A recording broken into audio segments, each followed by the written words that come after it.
Hey guys, it's Crystal, the founder of Bold Culture Beauty, a two-time award-winning blog and your first stop when you're looking to simplify your natural hair routine. Today, we're taking a closer look at hair color. Will coloring my hair damage my curls? For many naturals considering color-treated curls, this is a serious question, and rightfully so. We invest a lot into our curls, and for many of us, the value of our hair goes far beyond its physical attributes. So the decisions that we make and the effects that they have on our crown are never taken lightly. For some naturals, the decision to use color can be somewhat controversial. There's a lot of debate over whether or not hair color will actually damage your curls.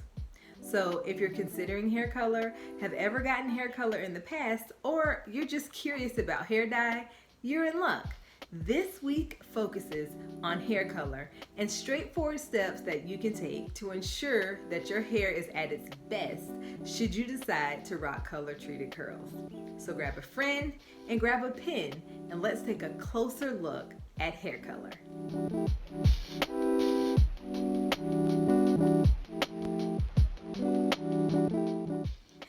Okay, so before we jump right into hair color, it's important that we know some key things about our hair.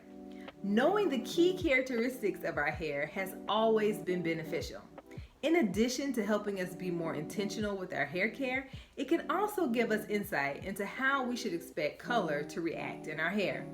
Knowing some key factors like texture, density, and porosity will allow us to know more about how well our hair will absorb color, how easily our hair will take to color, and how evenly that color can be distributed throughout our hair strands.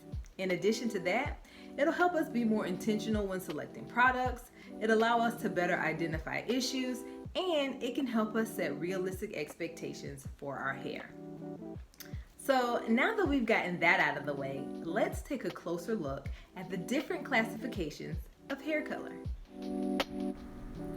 To effectively answer the question about hair color, we must realize that there are different types of hair color, varying in strength and permanence. Each will have differing effects on the hair. The two categories that most hair color products fall in are oxidative or non-oxidative. Non-oxidative colors do not need a developer and typically only deposit color onto the hair. Examples of non-oxidative hair color include temporary color and semi-permanent color. Oxidative hair colors require an oxidizing agent like hydrogen peroxide and an alkalizing agent to make chemical changes to the hair.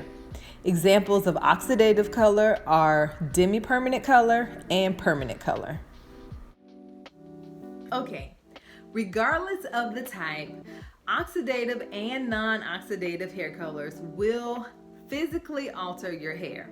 If you're non-committal and only want to experiment a little, a non-oxidative hair color might be the way to go.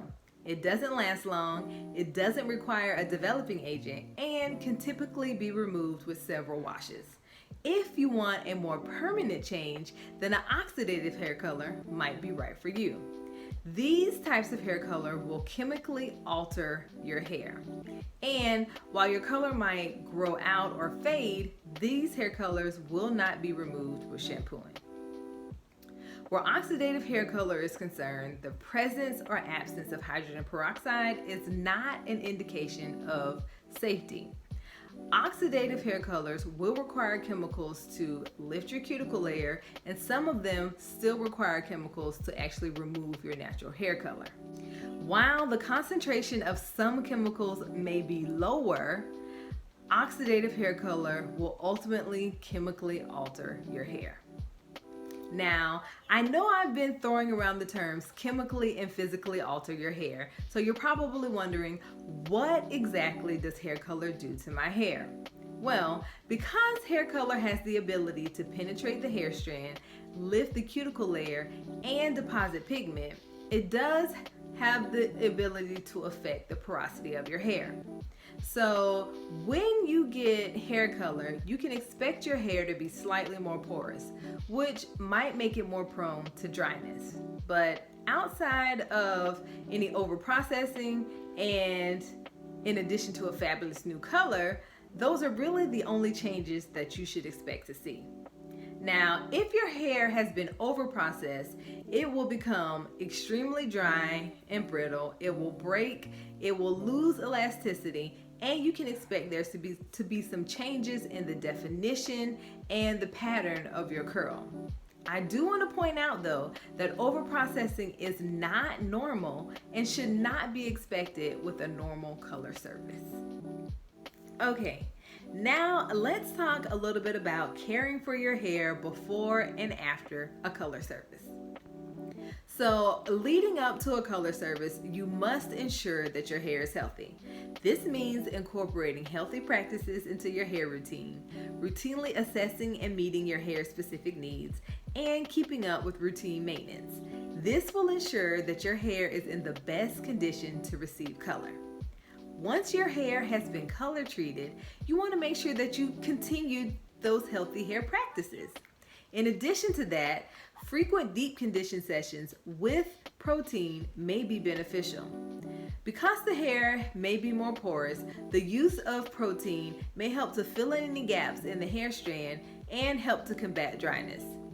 In addition to that, shampooing will still be a necessity.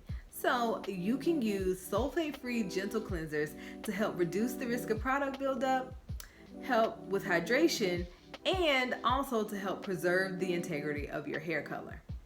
The decision to get color is all your own.